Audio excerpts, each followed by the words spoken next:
Bien, en la actualidad es bien sabido, tanto en medicina humana como en medicina veterinaria, que la cirugía puede tener alteraciones o puede comportar profundas alteraciones en el sistema inmunológico.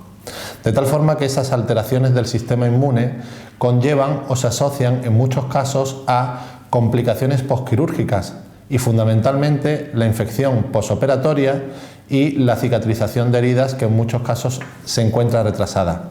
Todo esto supone un gasto, tanto un gasto farmacológico como un gasto derivado de la estancia hospitalaria, y evidentemente pone en riesgo la vida del animal.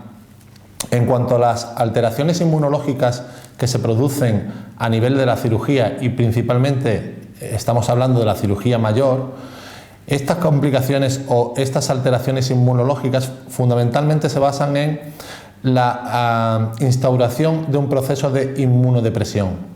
Un proceso de inmunodepresión que afecta a la inmunidad llamada celular de forma muy importante. La vía de inmunidad celular TH1 se ve bastante afectada por la cirugía y se deriva esta respuesta inmunológica en el animal hacia una respuesta más de tipo TH2 tendente a la inmunodepresión, con formación de algunas moléculas llamadas antiinflamatorias, y entre ellas una en particular que es la interleuquina 10, que es la responsable de la mayoría de los fenómenos de inmunodepresión que acontecen en el paciente quirúrgico.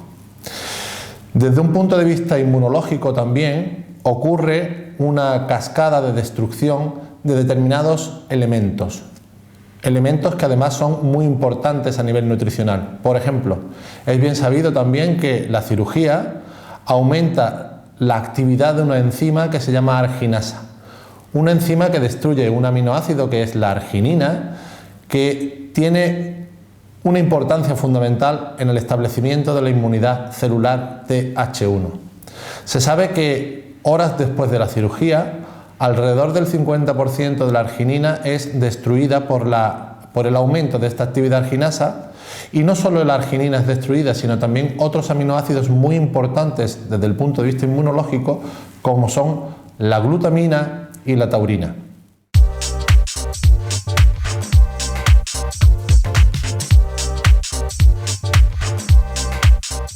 Bien, dentro de las estrategias actuales para la rehabilitación inmunológica del paciente quirúrgico y también para la prevención de los desarreglos inmunológicos asociados a la cirugía mayor, se han propuesto la administración o el uso de lo que se llaman genéricamente fórmulas enterales inmunomoduladoras. Estas fórmulas son realmente una mezcla de una serie de compuestos, de nutracéuticos, entre los cuales pues se sitúan los que hemos hablado en la primera parte de esta entrevista, que son los aminoácidos, fundamentalmente dos, arginina y glutamina, la presencia necesaria y conveniente de los ácidos grasos y fundamentalmente ácidos grasos omega 3, y esto tiene una explicación muy sencilla. La arginina se rompe durante la cirugía, como ya hemos comentado, y esta arginina se rompe por el aumento de la actividad de una enzima que es la arginasa. Este aumento de la actividad y de la producción de la enzima arginasa hace que toda la arginina que metamos desde fuera, vía enteral o parenteral, sea destruida también. La única forma de evitar y de bloquear la acción de la arginasa y por lo tanto la destrucción de la arginina es asociarla al uso de ácidos grasos omega 3. ¿Por qué? Porque se sabe que estos ácidos grasos inhiben la acción de la enzima arginasa, y por lo tanto es necesario y conveniente que en estas fórmulas enterales inmunomoduladoras estos ácidos grasos tengan un papel, y además un papel primordial e importante. Aparte, en las fórmulas enterales inmunomoduladoras también se incluyen algunos oligoelementos, fundamentalmente zinc, selenio y cobre.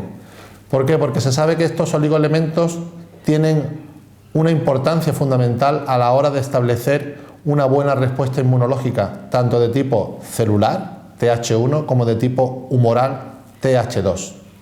Aparte, se incluyen algunas vitaminas, como vitaminas de tipo A, vitamina E e incluso en algunas fórmulas vitaminas del grupo B.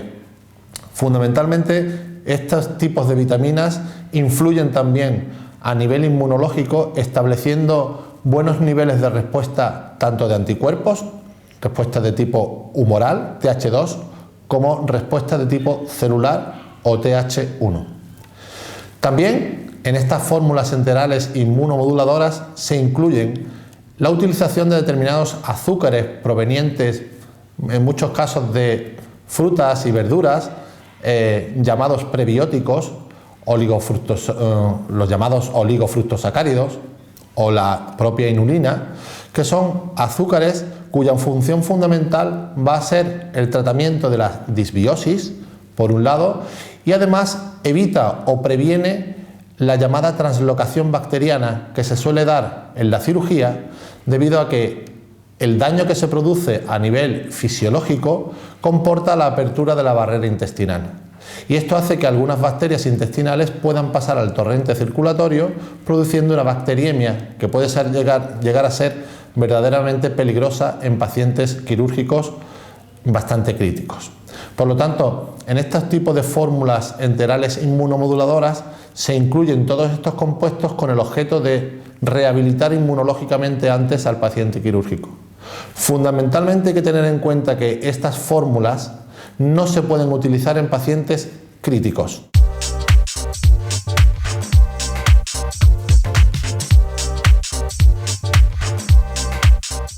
En muchas ocasiones, los pacientes quirúrgicos y fundamentalmente los pacientes oncológicos y digestivos portan algún estado de malnutrición.